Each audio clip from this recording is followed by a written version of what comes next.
Welcome back to another technical deep dive here in the debug zone. Today we're tackling a big question and breaking it down with insights from other users.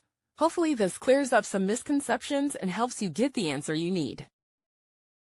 So buckle up, stay a little curious, and let's jump right in.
And that's a wrap.